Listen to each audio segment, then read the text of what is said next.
A New Jersey man who the police stated had flown to Florida and attacked a fellow gamer with a hammer over an online dispute was charged with attempted second-degree murder on Sunday. The man, Edward Kang, age 20, of New Jersey, was taken into custody early on Sunday morning after he arrived at his fellow gamer's house at around 2 a.m. the same day and attacked the victim with a hammer. Sheriff Leeper stated that Mr. Kang had never met the gamer he attacked in person, but that he knew each other from playing Age, a fantasy online game where players pursue their own adventures of exploration and conquest in a mythological world. An arrest report identified the target of Mr. Kang's attack as Zachary Den, who declined to comment on Tuesday. It was unclear what interactions Mr. Kang and Mr. Den had online. Sheriff Leeper also stated that the episode, quote, originated from an online altercation. Sheriff Leeper also stated that an Age character can be created to fight and go after one another. Quote, I don't know what transpired between the victim and the suspect, but something made the suspect want to come down to Florida and injure the other individual. Age will shut down on Friday for users in Europe and North America, according to the game's website. The makers of the game cited a declining number of players in a statement from April. Mr. Den was treated at the hospital for severe head wounds and has since been released from the hospital. In addition to the attempted murder charge, Mr. Kang was charged with armed burglary. Mr. Kang, who was also injured in the attack, received medical treatment and was taken to Nassau County Jail in Yulee, Florida, where he is being held without a bond. There is no current lawyer at this time listed for Mr. Kang on his arrest records. Online dispute turned into an attempted murder case raises eyebrows for local law enforcement. Quote, this is a weird one. Some things make you say, some things you just can't make up. There are some things that make you say, what in the world was he thinking? And there are some things that make you say, you're not going to believe this. This case makes you say all four of those things. Sheriff Leeper also stated that Mr. Kang flew from Newark Liberty International Airport to Jackson International Airport and checked into a hotel in Fernandina Beach, Florida on Friday. Mr. Kang had told his family that he was going to visit an old friend in Florida. At some point over the weekend, Mr. Kang went to a hardware store in the area and brought a hammer and a flashlight. Receipts for the items were later found in his hotel room. Mr. Kang was dressed in all black, wearing gloves and a mask when he arrived at Mr. Den's home in Fernandina Beach earlier on Sunday morning. Mr. Kang was able to enter the home because the door was unlocked.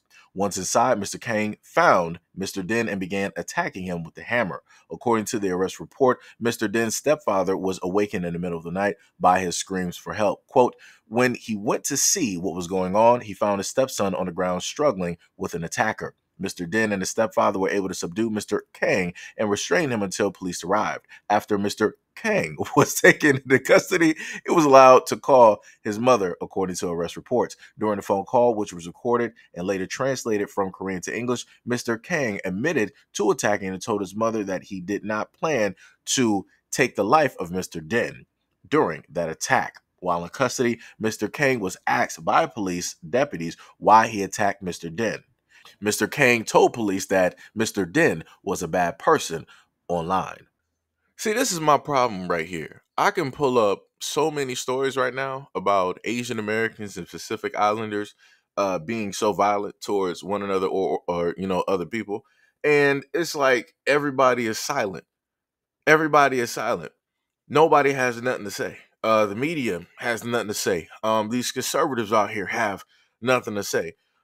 Even though you can even combat this with stats, because then people want to try to switch the narrative. They'll be like, oh, but your group is, 13% of the population, but you make over 1,000% of the murders and the violent crimes, right? They like to sit up there and do that.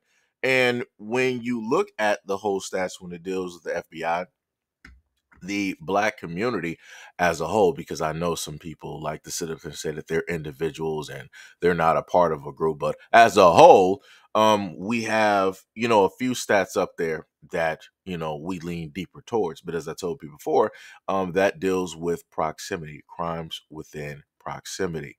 And I showcased that in a live stream, just like I showcased information where it said the exact same thing for Caucasian individuals.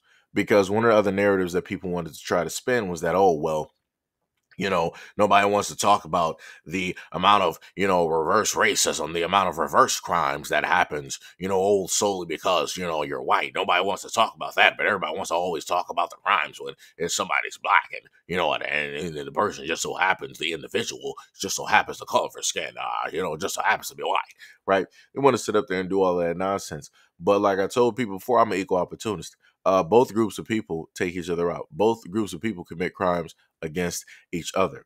And versus going against the other spectrum, if it's black on white, no. If it's white on black, no. The most that happens is white on white, black on black. Those are just the facts. I don't care if anybody wants to disagree. The numbers are not disagreeing with you. So you can go talk to the FBI. You can go talk to whoever you need to sit up and talk to, because you ain't about to sit up and argue with me. But like I said before, the most interesting thing is that this dude literally flew around the United States to go after somebody that he met online that he stated was a bad person. And I promise you, all of this just stems from an online match. He was probably getting beat down. Maybe the dude maybe has some cheats or something enabled. I don't know. But nothing is worth you as a gamer to catch a plane ticket just to try to go after somebody else.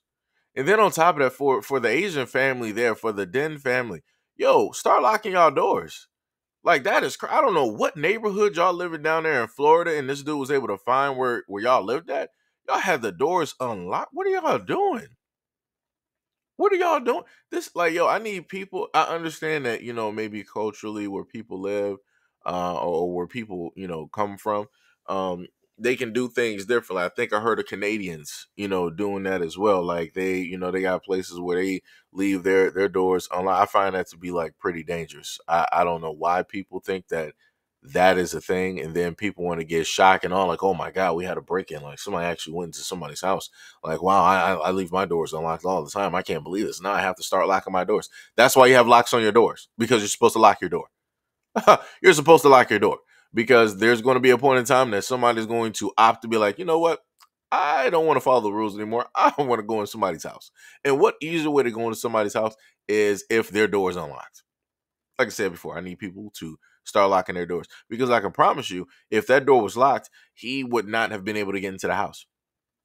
He would have then had to break a window in order to get in there, and you would have heard him. Everybody would have heard him, and the police would have been called. And I promise you, the stepson would not have had the injuries that he had. Right? That's just not something that would have taken place. Again, for the other, for Kang, I don't know where his family is. Um, again, this is crazy. Again, Asian community. What is this? What is going on? This is stuff that I would normally hear about when it deals with over in Asian countries, where people would get mad at like a cyber cafe, or they'll get mad at some StarCraft, League of Legends, World of Warcraft, whatever it is, and people want to go out and see each other. People want to go and fight in that cyber cafe. Like I said, I got videos. Got videos directly out there of Asians up there just battling it out between themselves, because for whatever reason, people want to have this type of notion or this type of idea that Asians are just completely peaceful. They don't do nothing to nobody. They're just, practicing like feng shui and whatnot, in the afternoons, and they're just minding their business. No, no, no, no. Every race out here, every group out here fight amongst themselves. Every group out here has individuals that seek a type of violence or a combative nature when it deals with themselves or maybe even other people. It exists in everybody, but for whatever reason, people want to make it seem like certain groups out here are just peaceful. They don't do nothing to nobody. They're just complete herbivores. Shock to your system, they're not. It's just the fact that the media does a very good job at telling certain stories, delivering certain stories that does not paint the narrative and put other groups out here in a bad light, like they do with Black Americans all day, every day, 24 to 48 to 72 hours weekly, monthly. Like that's mainly what they do. They've been doing that since before they even had televisions, back in the days of just black and white information, aka the newspaper, the radios, when they used to just put together stories, tell tall tales of, oh, the black guy, he's gonna come through your house, right? They would just have some type of stories like that just to scare people.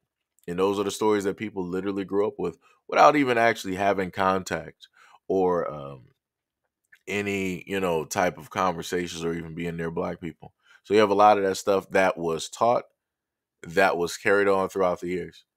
So this is why you have a lot of people out here that quote unquote have a certain type of hatred or a certain type of dislike. But like I said, you can't tell people nothing.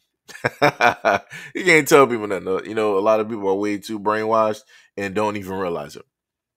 But, it is what it is. But anyways, let me know what you guys think about this video and everything that I stated in the comment description below. And as always, peace, love, and stay tuned for the next video.